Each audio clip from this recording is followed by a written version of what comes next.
The room didn't explode when he said it. It tightened, like glass under pressure. Security. Remove her. No raised voices, no chaos. Just a decision, delivered with the quiet confidence of someone who believed the system would obey without hesitation. And for a second, it almost did. Chairs shifted, eyes dropped. Someone reached for their phone, not to help, but to avoid being seen choosing a side. Because moments like this aren't about noise. They're about alignment. Who stands still? Who moves? And who already moved 5 steps ahead? She didn't argue, didn't defend, didn't even look at him. Just closed her laptop halfway. Not fully, not dramatically. Like someone pausing a process, not ending it. Then, almost casually, check your email. No emphasis, no tension, just timing. And that's when something changed. Not in the room, but underneath it. Because when a decision feels absolute, but someone responds like it isn't, it usually means the decision isn't the real center of control. And 6 minutes later, that assumption would become very expensive. The word security didn't echo. It settled. Heavy, procedural, final. 2 men by the door shifted their posture almost in sync, like a system receiving a command it had executed 100 times before. Not aggressive, not hesitant. Just inevitable. That's how these rooms work. Not through force, through expectation. You don't question authority when it sounds routine. And the VP knew that. His tone wasn't loud, wasn't sharp. It didn't need to be. It carried something more efficient. Certainty.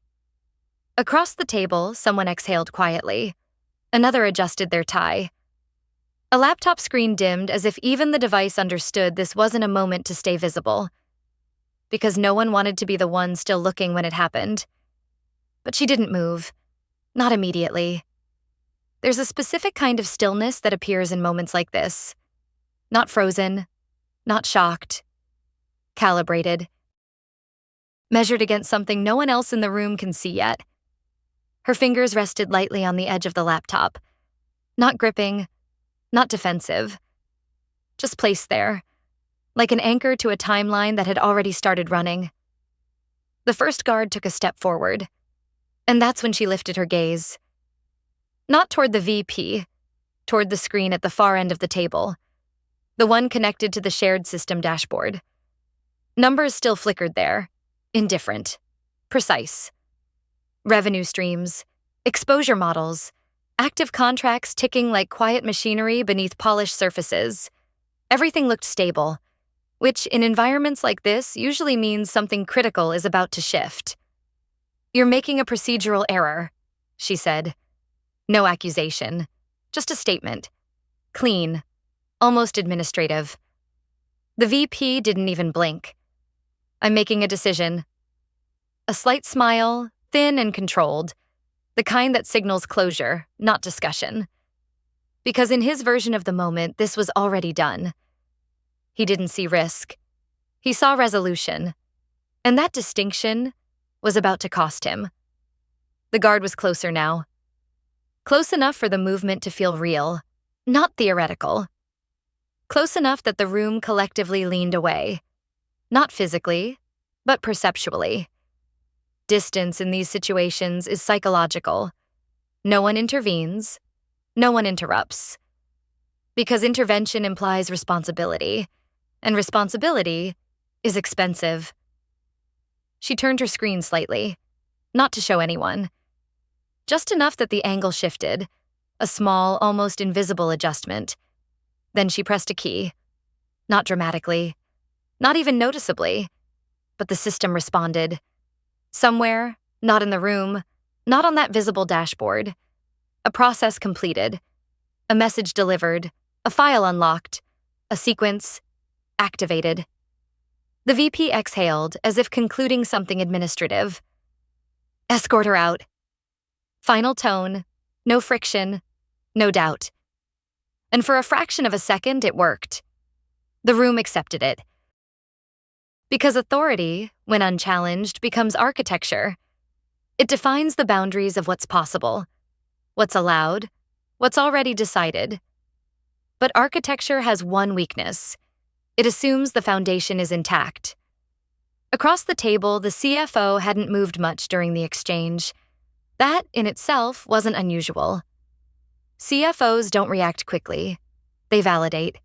They observe patterns, not moments. And right now, something in the pattern had shifted. A soft vibration against the polished wood surface, barely audible. But in a room calibrated to silence, it cut through like a signal.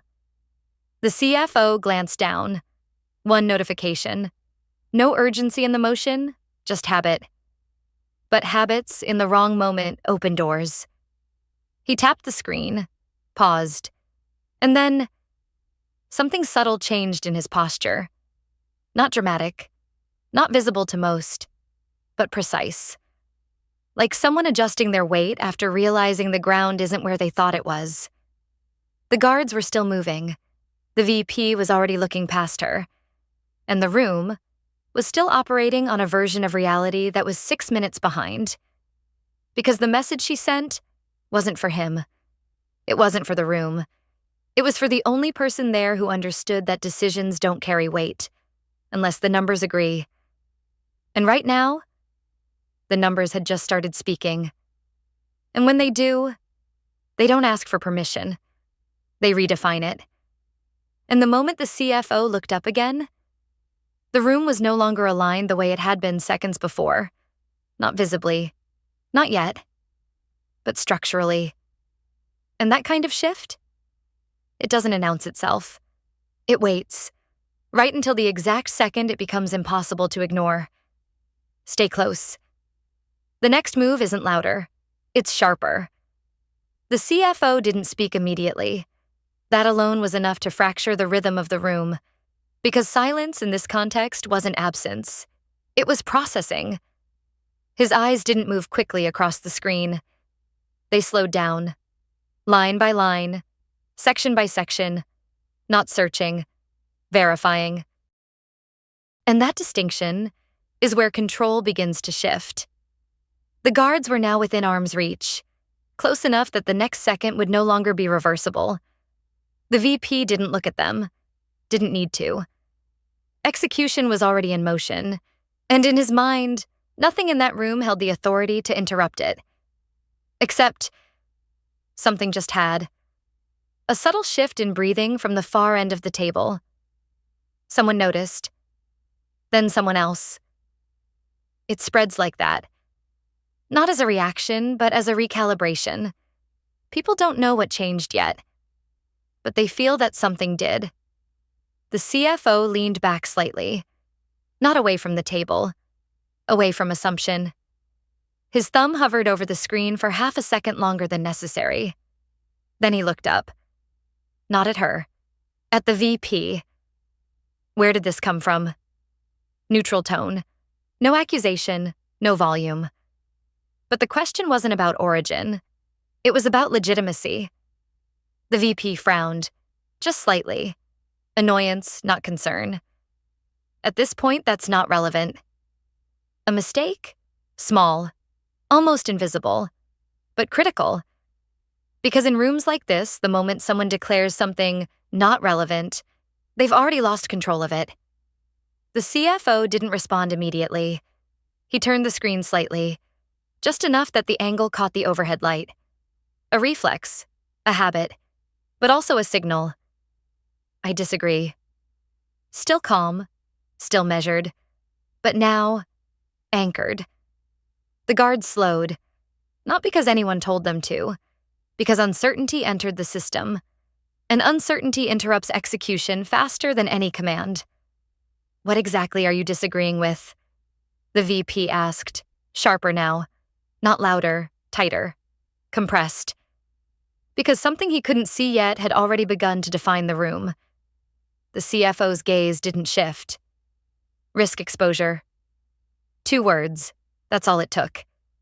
And suddenly the air changed density, because risk, unlike authority, doesn't negotiate. It quantifies. He tapped the screen once. Not to scroll, to highlight. 30 million. No emphasis, no dramatics. Just a number placed on the table like a structural load. And the room felt it. Someone's chair creaked. Another person finally looked up. Because numbers like that don't belong to individuals. They belong to consequences. The VP's expression didn't collapse, but it tightened. Microseconds, micro adjustments, the kind you only notice if you're trained to read them.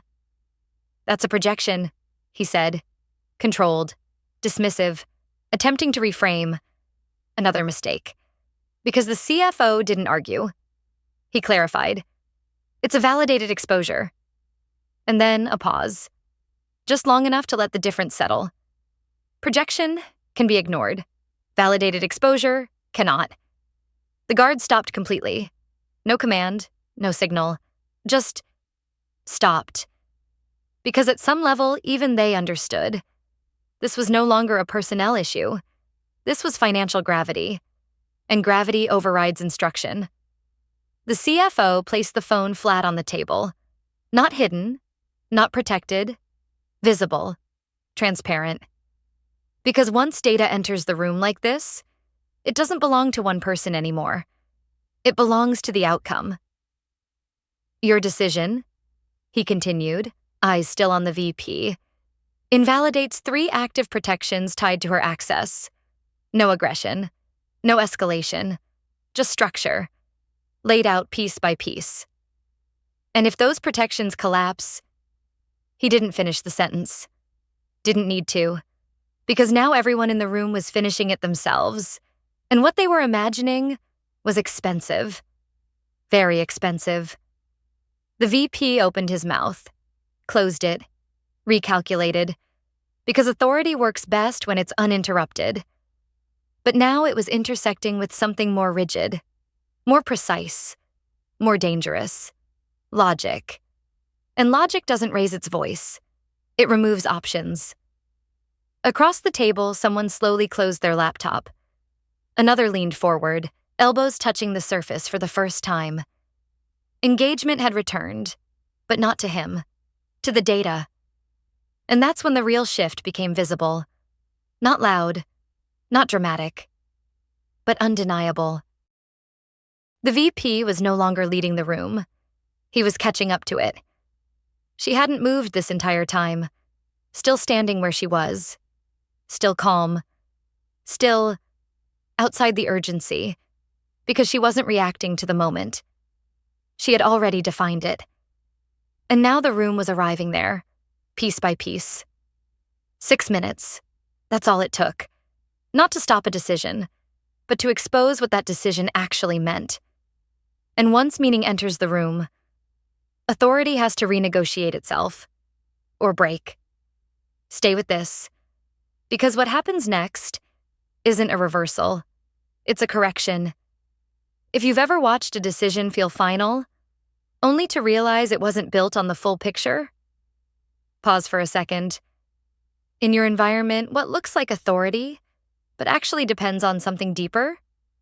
Because real control rarely announces itself. It sits in systems, in access, in details no one questions, until they have to. And when those details surface, everything shifts without a single raised voice. No one gave a new command. And yet, everything stopped. Not visibly. Not in a way you could point to and say there, that's the moment. But in rooms like this, movement isn't always physical. It's directional. And the direction had just changed. The guard stepped back half a pace. Subtle, professional, almost unnoticeable. But it broke the illusion. Because until that second, the room still believed in a single line of execution. Decision to action to outcome. Now there was a gap. And gaps are dangerous. They invite review. The VP noticed it. Of course he did. He turned slightly. Not fully toward the guards, not fully toward the CFO. Just enough to recalibrate his position in the room. Control doesn't disappear instantly. It erodes. You're overreacting, he said, voice steady, almost instructional now. Not defensive. Not yet. This is internal. Another miscalculation, because the CFO didn't answer the tone. He answered the structure. It stopped being internal the moment the exposure crossed contractual thresholds. No emphasis, no need, just alignment with rules that existed long before anyone in the room made a decision. And rules like that don't bend. A faint click echoed as someone, somewhere along the table, locked their screen. A signal, again. Small, but precise. People weren't disengaging anymore. They were repositioning. The CFO tapped the phone once more, then rotated it fully, placing the screen face up toward the center of the table. An invitation. Or a warning. Depends how you read it. Columns, figures, risk mapping, clean, structured, unemotional. And right there, highlighted in a narrow band of light, $30 million exposure triggered by unauthorized access termination. No narrative, no interpretation, just consequence. The VP's eyes moved across it quickly this time.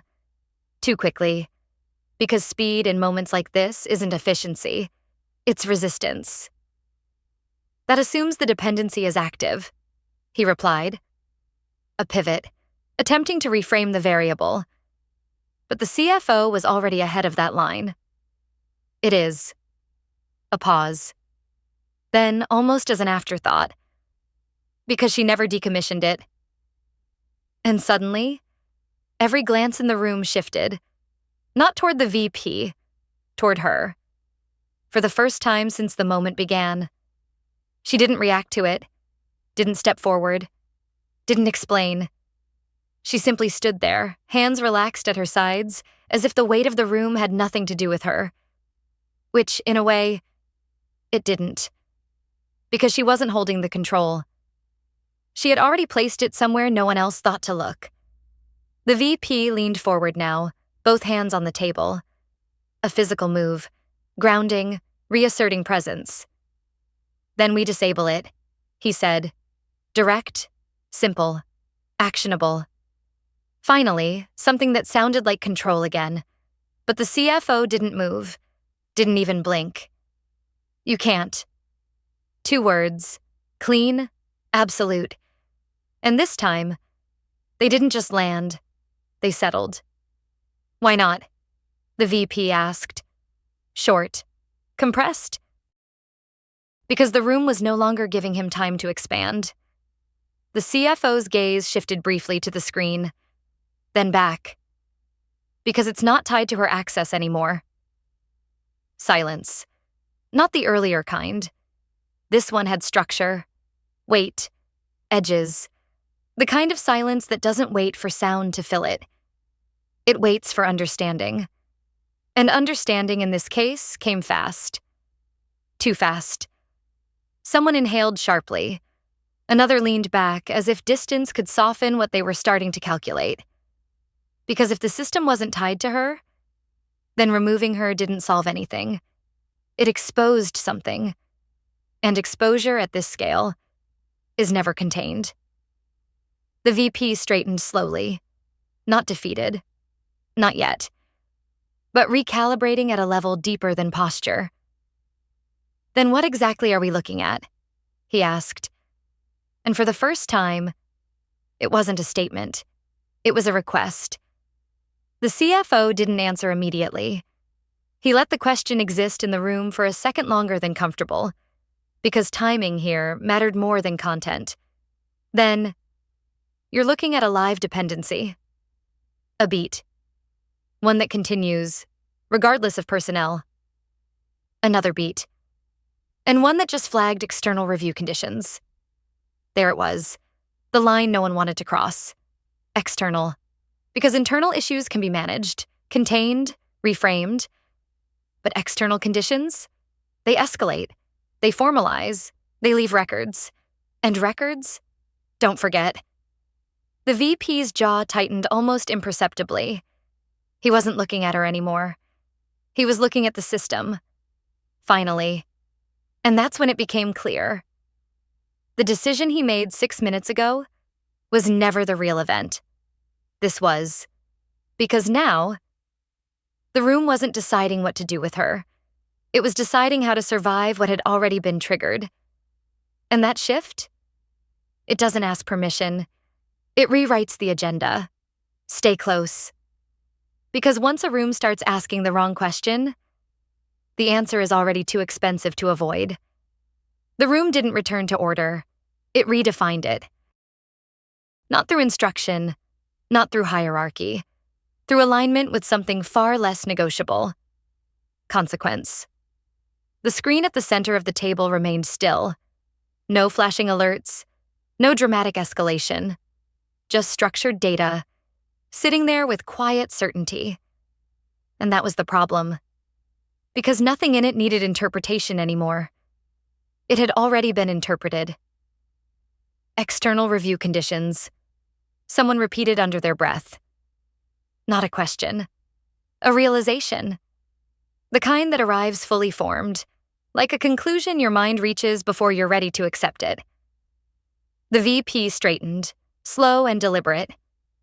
Control again, or at least the appearance of it. We contain it, he said. Clear, decisive, familiar.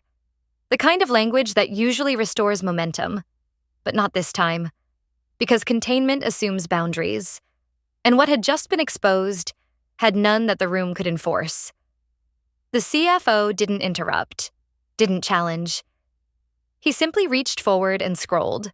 One movement, and the room followed. Not by choice, by gravity. Clause alignment, he said. 3 sections appeared, clean, referenced, cross-linked. Each one tied to the same trigger. Each one activated by the same action. Termination of access. Her access. A quiet inhale moved across the table like a ripple. Because now it wasn't just a number. It was a structure. Legal, financial, operational, interlocked, and already in motion. You're saying this escalates automatically? Someone asked. Careful tone, measured, as if the phrasing itself could soften the answer. The CFO didn't soften anything. I'm saying it already did. And just like that, time in the room split, before and after. The VP's hand pressed flat against the table, a grounding move again. But this time, it didn't stabilize anything. It revealed pressure. Then we reversed the decision, he said. Faster now, more direct. Because control, when threatened, seeks speed. Undo, reapply, correct. But the CFO's response came just as quickly. You can't reverse a triggered clause. No pause, no hesitation. Because this wasn't opinion. It was mechanism. The VP's eyes flicked to her. For the first time, not dismissive, not authoritative, evaluative. And that's when the room noticed something else. She hadn't reacted once. Not to the guards, not to the commands, not to the escalation, because she wasn't part of the reaction chain. She was upstream of it. What did you build? The VP asked. Low, controlled, but no longer in charge. She tilted her head slightly, not as a gesture, as a calibration. A system that follows its rules, she said. Simple, almost too simple. But in rooms like this, simplicity is rarely basic. It's distilled. And those rules, she continued, don't pause for decisions. Silence again. But this time, no one expected it to break quickly, because now the room wasn't waiting for authority. It was waiting for options. And options were limited. The CFO leaned back slightly, not disengaging, framing. Best case, he said, we stabilize the exposure through compliance acknowledgement. Technical, structured, safe. Including? Someone asked. And now, the question everyone had been avoiding. The CFO didn't look at the VP. He looked at her. Reinstatement of access. There it was. Not a recommendation, a requirement. The VP exhaled slowly, not sharply, Not angrily, but with the kind of controlled release that signals internal recalculation. Because the room had fully shifted now. The sequence had inverted. Decision no longer led. Consequence did. He looked around the table. For alignment. For support. For something that would restore the original structure. But what he found instead was distance. Not physical. Structural. People weren't opposing him. They were aligning with the only stable element left. The system. And systems don't negotiate with ego. They resolve around logic. He nodded once. Small. Contained. But enough. Restore her access, he said. Different tone now. Not command. Compliance. The guards stepped back completely. No longer needed. Never really were. She didn't move immediately. Again, that same precise stillness. Because timing for her wasn't reaction. It was control. Then she reached forward, opened the laptop fully this time, and typed. A few keystrokes. Nothing dramatic. But the system responded. You could feel it before you saw it. A shift in posture across the table. Screens lighting up. Notifications aligning. Not louder. Just synchronized. The CFO glanced down at his phone again. Scrolled once. Stopped. Then nodded. Exposure contained. 3 words, and just like that. The room exhaled. Not relief. Not fully. But release from escalation. The kind that comes when something stops getting worse. The VP leaned back. Not victorious. Not defeated. Repositioned. Because what had just happened wasn't a reversal. It was a correction enforced by something he couldn't override. And that realization? It doesn't fade quickly. Across the table, someone quietly reopened their laptop. Another adjusted their posture, returning to a version of normal that no longer quite fit. Because once a room sees how control actually works, it never fully unsees it. She closed the laptop again. Gently, deliberately, not ending anything. Just concluding her part. And for a moment, no one spoke. Because there was nothing left to say that wouldn't feel smaller than what had just been demonstrated. Stay with this. Because the final layer isn't about what changed in the system. It's about what changed in them. No one rushed to speak. That, more than anything, marked the shift. Because before, words filled space quickly. Decisions moved fast. Authority sounded confident because it didn't need to wait. Now, everything waited. Not out of hesitation, out of recalculation. The screen at the center of the table dimmed slightly, as if the system itself had stepped back, no longer needing to prove anything. It had already done its job. The CFO placed his phone face down. A quiet gesture. Closure, but also acknowledgement. The event had passed, but its implications hadn't. Across the table, someone cleared their throat. Soft, unnecessary. A reflex, not a signal. Because the room wasn't looking for someone to resume control anymore. It was adjusting to the fact that control had never been where they thought it was. The VP didn't move for a few seconds longer than expected. Then finally, he leaned forward. Not sharply, not to assert, to understand. What else is tied to it? He asked. No edge, no authority, just precision. Because once a system proves it can override you, you don't challenge it again. You map it. She looked at him, directly this time. Not confrontational, not distant. Aligned. Everything that matters, she said. A quiet answer, but not vague. Because in that room, everyone understood what everything meant. Revenue flows, contract triggers, continuity safeguards, the invisible architecture that keeps decisions from becoming disasters. And now, they knew exactly where that architecture lived. Not in titles, not in roles, in design. The VP nodded once. Not agreement, recognition. A small but critical distinction. Because recognition doesn't restore status. It recalibrates it. Around the table, posture shifted again. But this time, it wasn't defensive. It was attentive. People weren't protecting their positions anymore. They were studying the system that had just corrected them. "How long has it been like this?" someone asked. Careful again. Measured, because the answer mattered more than the question. She didn't hesitate. "Long enough." A faint ripple moved across the room, because that answer didn't point to a moment. It pointed to intent. Design doesn't happen accidentally, and systems like that aren't built overnight. The CFO leaned back slightly, folding his hands, a rare pause in his otherwise linear presence. Then, almost quietly, "It's compliant." Not praise, not approval, validation. The highest form of acceptance in a room like this, because compliance means defensible, auditable, survivable.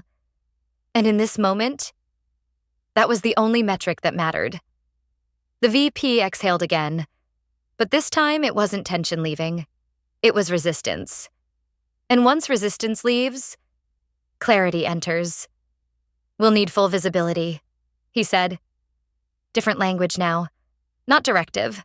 Request structured as necessity. She nodded once. Minimal. Precise. "You already have it," she replied.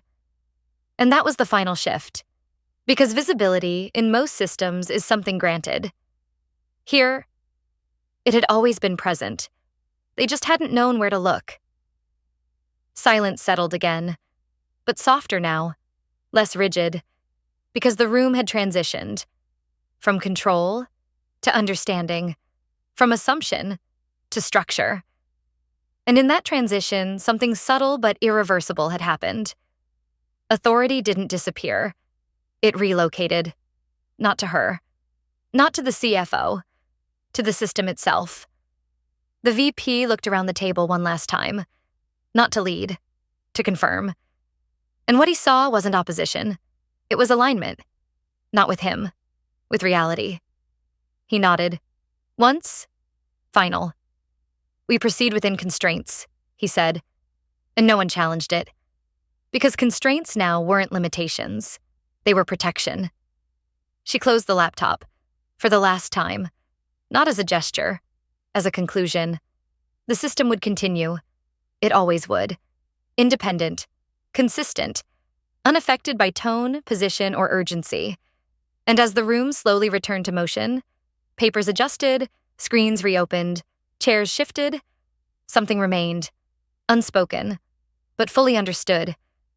This wasn't a story about someone being removed, or reinstated, or corrected. This was a demonstration of where real control lives. Not in decisions, not in voices, not in moments that look final. But in the quiet architecture underneath, the part that doesn't argue, doesn't react, and never ever moves until everything else aligns with it. No one tried to reclaim the moment. That was the clearest signal of all. Because in rooms built on hierarchy, someone usually fills the silence, reasserts direction, reframes what just happened, restores the illusion of uninterrupted control. Here, no one did. The system had already spoken, and it had spoken with precision. The CFO's phone remained face down now, no longer a source of information, but a closed loop. Whatever needed to be validated already was. Across the table, screens came back to life one by one. Not urgently, not chaotically, measured, like a system rebooting, not because it failed, but because it had just corrected itself. The VP didn't rush to speak. That, in itself, was new. A few minutes ago, his voice defined direction. Now, he was choosing words carefully, not out of weakness, out of awareness. "What dependencies remain active?" he asked. Clean, technical, no ego left in it, only structure. Because once authority meets a system, it can't override. It adapts or it fractures. She met his glad steadily. "Only the ones designed to stay active," she said. A precise answer. Nothing extra. Nothing exposed. but enough. Because in that sentence was an entire architecture: selective persistence, controlled continuity, boundaries that don't collapse under pressure. The VP nodded slowly. Not approval. Alignment. A different kind of authority. One that doesn't dominate but integrates. Around the table, posture shifted again. But this time it wasn't tension. It was focus. People leaned in, not to defend positions, but to understand the structure that had just redirected an entire decision in under 6 minutes. That report, someone began, then stopped. Because even the question felt redundant. Everyone already knew. The report wasn't a reaction. It was a trigger. Pre-built, pre-aligned, waiting. The CFO finally spoke again, quietly. It was timed. Not a guess, a conclusion. And the room absorbed it instantly. Because timing like that doesn't happen by accident. It requires design. And design implies intent. All eyes shifted, again, to her. But this time, not out of scrutiny, out of recognition. She didn't deny it, didn't confirm it. She simply stood there, exactly as she had from the beginning. Calm, precise, outside the urgency that had consumed everyone else. Because she had never been inside that urgency. She had been ahead of it. The VP leaned back slightly, not retreating, reframing. "We proceed differently," he said. Not a command, a correction. And no one questioned it. Because now differently had a definition. It meant no decisions without dependency mapping, no actions without structural validation, no authority without alignment with the system beneath it. And in that moment, the hierarchy didn't collapse. It evolved. The CFO gave a small nod. Agreement, validation, closure. And with that, the meeting didn't end dramatically. It dissolved. Quietly. People returned to their screens. Notes were adjusted. Tasks resumed. But not the same way. Because once you've seen how control actually works, you don't go back to guessing. She closed her laptop. One final soft motion. Not symbolic. Operational. Her role in this sequence was complete. The system would continue. Independent, stable, unbothered by tone or title. And as she turned toward the door, no one stopped her. No one needed to. Because the room had already understood something irreversible. She was never the variable. She was the reference point. And the real power in that room was never in the order to remove her. It was in the architecture that made that order irrelevant.